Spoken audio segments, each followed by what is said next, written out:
Hey guys, Drifter here. Today I've got some Call of Duty Modern Warfare PC gameplay for you. Well, all of my gameplay from the event is actually from PC, but this video is designed specifically to show off PC gameplay and talk about issues that are important for you PC gamers out there. Keep an eye out for the reflections on the glass and on the ground and RTX moments because apparently this game is going to support ray tracing and RTX. I don't know if it was on or not in this build, but there were decent reflections going on, and it appears that Nvidia is investing a considerable amount of effort into making this game look good. The mode I'm playing right now is called Cyber Attack on the map Hackney Yard. I was getting a snack, I saw the game loading, I panicked and ran over, and I didn't know it was basically a search and destroy mode, so I tried to rush people with a shotgun, and the intro is basically, at this moment, Drifter knew he screwed up. However, I promise you, I turned the game around greatly. I used the AUG SMG to amazing effect, and this is one of my better games of the night. The mode is a lot like Search and Destroy. It's called Cyber Attack, except imagine Search and Destroy but with a neutral bomb and a neutral bomb site, both of which can spawn at 3 random locations on the map every single time. You can go collect the bomb before the enemy does to plant it, or you can protect the bomb site, or you can just play TDM or whatever. You get 1 life per round, a lot like Search and Destroy, but your teammates can revive you if you're down. If you die, I guess if you're dead, they can actually go to your body and revive you if they get there within a certain amount of time. It's like a minute and a half, something like that. And to res a player, you only need to walk up to their body. You'll see the little map marker with the white little cross on it, and you can hold down the use button to revive them pretty quickly. You're helpless when you're doing that. It's a risk because people like to camp bodies, and as far as I'm aware, there's no way to permadown people. It's not like the heist mode or like Battlefield or Battle Royales where people are crawling or begging for help. It's just kind of on a timer.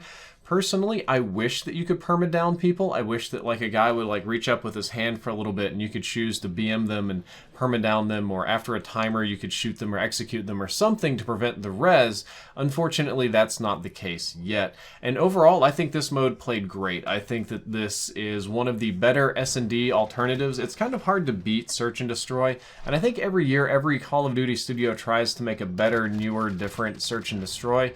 For me, this one worked. I was pretty happy with it. It was kind of like Search and Rescue and Demolition and some of these kind of modes combined.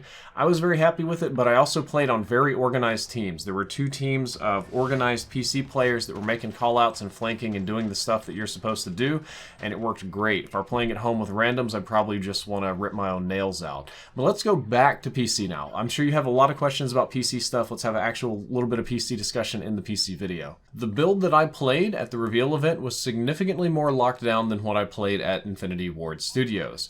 This one was hard locked at 1080p 60. It was not running at high frame rate or high resolution, and had most of the menu options locked down for stability reasons. I'm assuming maybe because RTX is kind of demanding, or at the capture event they really could not afford to have one of these machines get screwed up by weird settings or some, legacy support or whatever. However, the build that I played beforehand at the Infinity Ward offices, where I could just kind of do whatever with it, that one was running at 1440p, 144 hertz, had good performance, very little in the way of frame drops. I was very happy with it. I can't show you the menus, but the game does have an FOV slider. You can move it up and down to 110, I think, is where it tops out. And that was, again, at the offices, not at tonight. There's a lot of mouse sensitivity and configuration settings. You can move your sensitivity up and down. There's mouse smoothing, scrolling, legacy mode, acceleration, tons and tons of stuff. Lots of keybind options. You can make primary and secondary keybinds for just about everything. However, I found the default ones to be ideal. The first time I played the game, I found the keybinds to be a little goofy, but this time they were like, it's like Infinity Ward just knew, and they just loaded my keybinds from other PC games, so I didn't have hardly any time or any issues getting used to it. There are options to turn off motion blur and make graphical adjustments. Thank goodness I immediately disabled the motion blur. That's when my videos look beautiful. You can indeed adjust several things about the graphics that I probably am not allowed to get into. There's nice colorblind modes. You have ADS sensitivities, sometimes some of them per scope, auto swap timers, mantle sensitivities. There's just tons and tons and tons of stuff you can customize. The options are there. I know Call of Duty games have launched with like no real customization, and it'll still say like press triangle to do something. This one doesn't seem to be the case. It seems to be running well. And for those of you that don't know me, for those of you that are just coming in from YouTube, algorithm, whatever, I used to play mainly console. I was a mainly console player for most of my life, and I just kind of dabbled in PC. I never let my PC skills go completely, you know, to pot, but I didn't play it a whole lot. However, in the last 3 years, I've kind of hard swapped to being about 95% PC. Overwatch really pulled me back into PC, and then PUBG, and then Fortnite, and now Apex, and other games. So I play a lot of PC now. In my opinion, this game runs well on PC, and all of the builds that I played, that's kind of easy to do in controlled environments with all the devs there and, you know, exact specific parts and stuff. Your mileage is definitely going to vary at home, but it's in better shape than most early access or like alpha builds that I get to play at reveals and stuff like that. It has the right customization options for controls and graphics and all the nice stuff you need in a PC game. COD games have been increasingly better at this, probably starting with World War II. They've been putting a lot of effort into making the PC players happy. However, my biggest concern with the PC version is about the system requirements and stability in the in-home version.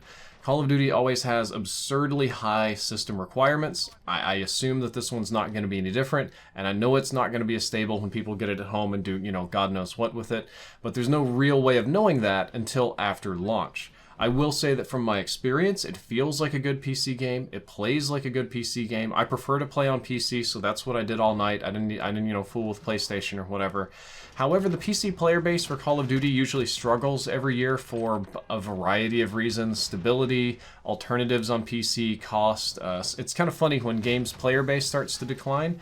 The game's player base will decline because the player base is declining. Like it's a vicious cycle, right? But thankfully, this year the game supports full crossplay. So you can play with PlayStation and Xbox. I can play with Xbox people that I haven't been able to play with in years because they didn't migrate consoles. We did some crossplay, which you'll probably see tomorrow on this channel.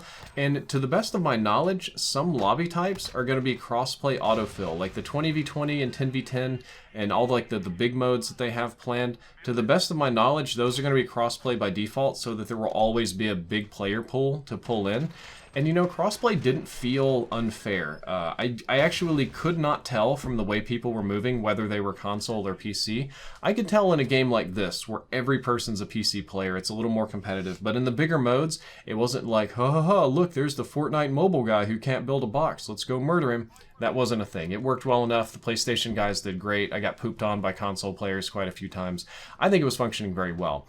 And finally, for those of you that are going to be playing on PC, I think it's going to be pretty twitchy. You die in only a couple of shots. It's not that hard to aim, despite the heavy gun recoil. Depending on how you kit your guns, they can kit quite a lot. But just get ready to get picked, and picked often. And I'm adding some PS4 gameplay at the end, too, just as some bonus gameplay. I hope you enjoy it. If you have questions about this, or literally anything else, there's links in the description to my Twitter and Discord community. Those are great places to reach out to me. And also, you could just follow me there to boost my social media numbers and value, or whatever. But anyway, I hope you enjoyed this video. If you did, don't forget to like, favorite, and subscribe. Drifter out. Hostiles armed the EMP. Defuse it.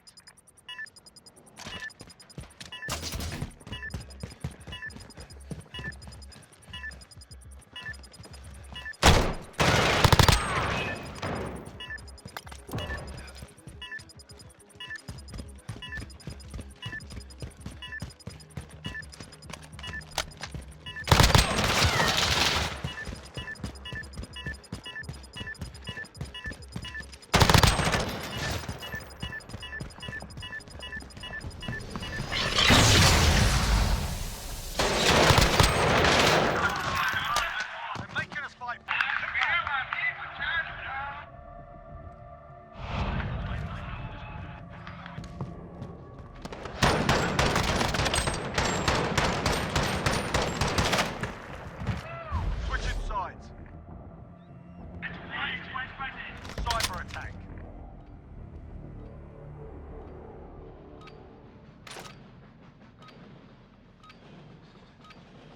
Device location confirmed. Get moving.